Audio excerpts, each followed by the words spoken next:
Hello and welcome back to the channel, and welcome of course to my home. Today I am going to be talking about William and Catherine, the different engagements that they have been doing over the past week and are currently doing, and I think this kind of notion of divide and conquer, because that is most definitely what they have been doing. So first of all, I would like to talk about William. Let's go with William. So he is in New York at the moment, and he is about to kind of launch his Earthshot Prize for this year. Just a little bit about the Earthshot Prize. There are 15 finalists every single year.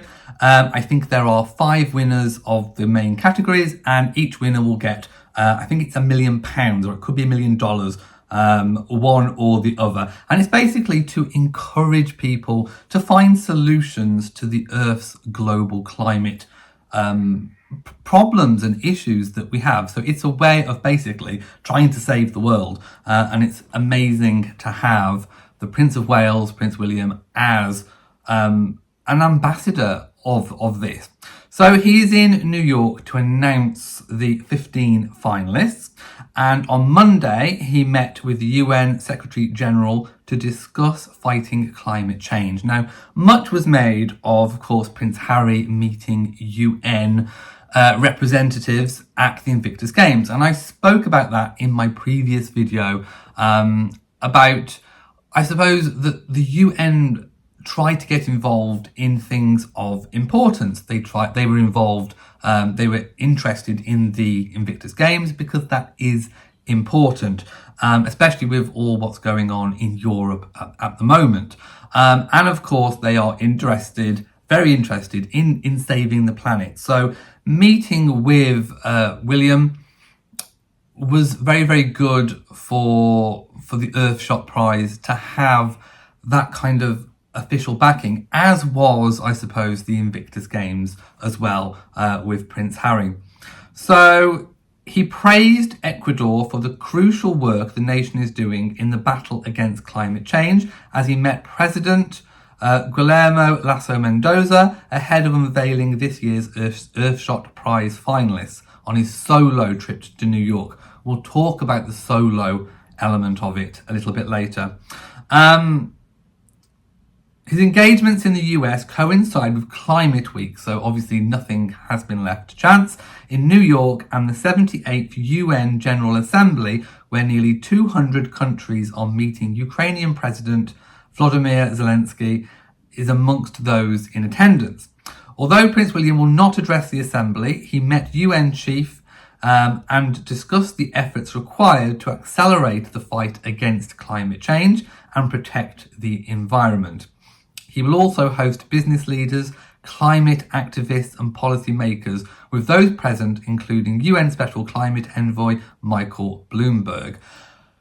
Basically, William's status, now he is Prince of Wales, has massively risen. Now, he was involved with the Earthshot Prize before becoming the Prince of Wales, but now that level of importance has transferred to him from what it kind of was with Charles, whereas Charles potentially would have kind of met with these people and associated with them. It is now William doing that for his causes and his issues, which I'm pretty certain the King will be wholly in support of, seeing as King Charles, as Prince of Wales, was an activist himself for decades as part of his work as Prince of Wales. So many people have been talking about William and how his appearance has kind of altered. And I've been speaking about this for many, many videos now, where I've kind of said that William has grown into his looks, and he's giving off, I think, exuding confidence, and that is coming across as being very attractive. And he was photographed wearing a very fetching pair of waders. I'm just going back to find those photos. So when he arrived, he went to an oyster farm in New York, and I'm just looking at the pictures of him in his waders. I mean, just look at that. He is, I mean, I know he's wearing a cap, but he's looking rather dishy these days. He really is. And of course, the Oyster Farm was a very, very worthwhile cause because it is about giving back, cleaning up New York's waters. And by planting, I think it was over 1 billion oysters over the next so many years, is apparently going to kind of revitalize the ecology of the water. So that's really, really important. So lots of interesting things that William has been doing. Of course, I'll pop some photos on the screen as I have been talking about it. But do let me know in the comment section what you think about William's appearance. I do think there is most definitely a difference there. Meanwhile, back in the United Kingdom, Catherine was also out on a solo programme of engagements, and she visited an air base in Somerset. And of course, she has taken over the former role that was held by Prince Andrew, and she visited Royal Navy Air Station in Yeovilton. She is now Commodore-in-Chief of the Fleet Air Arm. And as I said, that was previously held by Prince Andrew. So she's getting stuck into that role and making those associations. And she did wear a life jacket, which inflated, and she pulled a bit of a funny face while she was doing it. I think it came as quite a shock when it inflated, even though she had been pre-warned. She's looking really good. I think she's had her hair cut a bit, so it's got a bit of it's described as a 70s flick. Do let me know what you think about that. But basically, she had a really good engagement. The way that she disembarked from the plane, elegance and grace, and she doesn't have to flash and show off her legs for all and sundry to see. Anyway, so her solo program of engagements is working rather nicely, and I want to kind of contrast that a little bit. Let's talk about November. So the actual Earthshot Prize itself won't be until November. So William is expected to go himself, and Catherine will not be in attendance. Not least of all because she has her family commitments, 3 children back home. It's better for her to be over here. Plus, obviously, this is William's baby. And I think they have found power, confidence, and strength in this kind of divide and conquer approach. Yes, they will come together collaboratively for their foundation, and of course they will do joint engagements where it is appropriate to do so. But when they have their kind of, their big, almost set piece events, they will be dividing and conquering, which I think is a very good tactic. It is one that Charles and Diana used to employ as well. They used to be called away days. Diana would go off and have her own away days. Charles would go off and have his.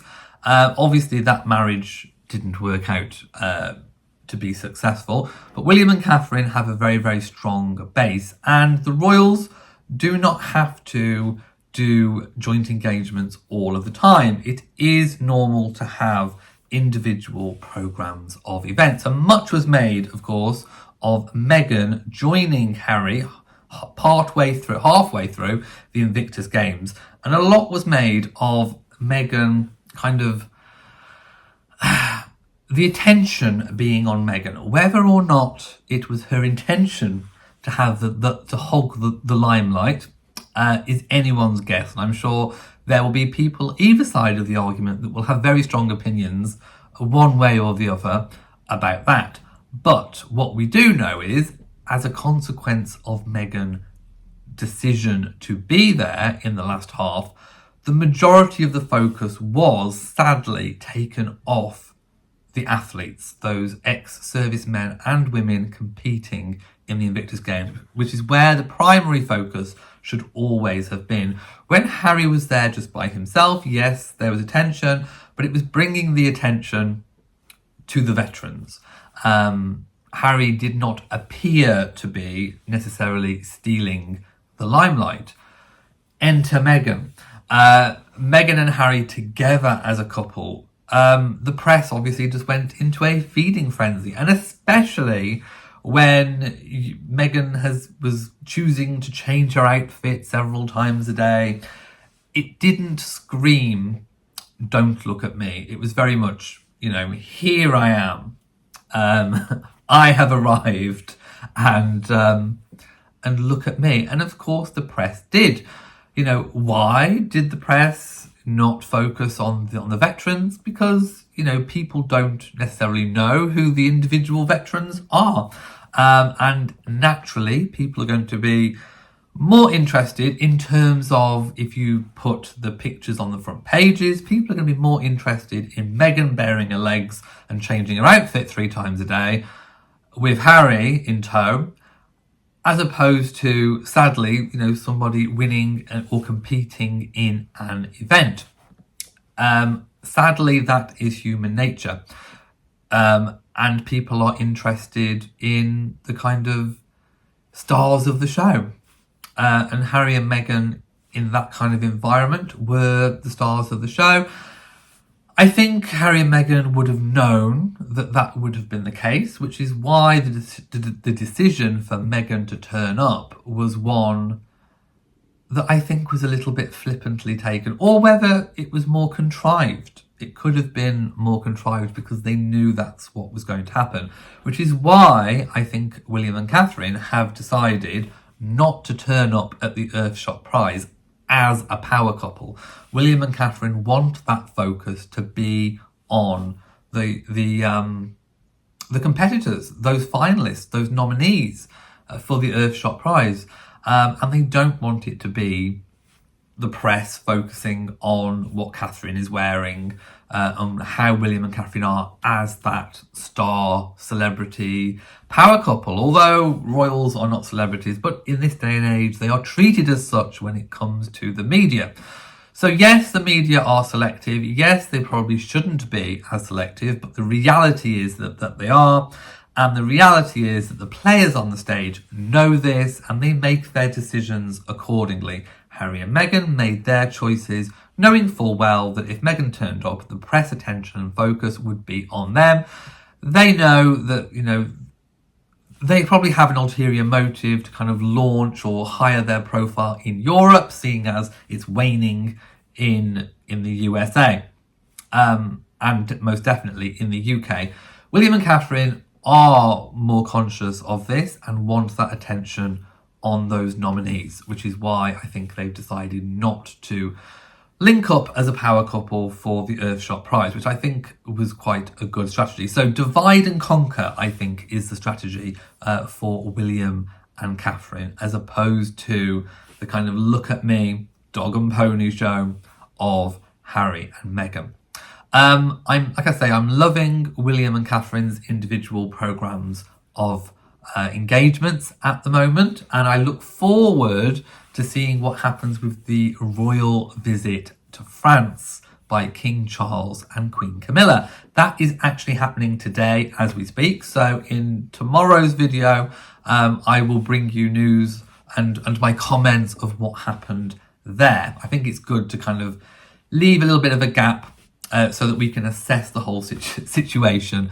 So I wish Charles and Camilla a really happy tour. Remember, this tour has been delayed because of all the rioting that went on in France a little bit earlier in the year. I will say, though, that a lot of people have been shocked that the major kind of first foreign tours of King Charles and Queen Camilla's reign, or King Charles's reign, has been European rather than Commonwealth. I think many people would have expected, myself included, Canada, Australia, those large Commonwealth countries to have been one of the first. I think the decision to go European is probably one of two halves. I think mainly it is political. I think the United Kingdom government has probably wanted to strengthen those ties in Europe above all else because of what's been going on with Brexit and trying to make those ties, and what's going on in Ukraine. So the political reason is probably the first. Second, I think there is a concession to age. Let's not forget that Charles and Camilla are not coming into this role in their 20s. They are in their 70s, in their mid-70s. A time when, you know, the late Queen Elizabeth was still, I think she was still partaking in long-haul travel, but it was winding down. And of course, Charles and Camilla are expected to be ramping up. So I think age is also a concern. Plus, Camilla doesn't like the heat very much. I mean, she's put up with the heat over the years to do her duty, and she will continue to put up with the heat and long haul travel to do her duty. So I think those are two reasons why it has been European rather than long haul Commonwealth trips. But I do look forward to seeing, King Charles and Queen Camilla visiting Canada, Australia, and to another extent, I think the wider royal family, not that there are many left these days, will be visiting the Commonwealth countries as well. So William and Catherine, for example, will visit lots more Commonwealth nations. But I think there will be a lot more planning involved to make sure that the visit is culturally appropriate and sensitive. Okay, I'm going to leave it there. Thank you for watching this video. If you have enjoyed it, then please give it a big old thumbs up. Don't forget to share on social media. And of course, do hit the bell so that you know whenever I upload a new video. So from me, mwah, to you all, and goodbye.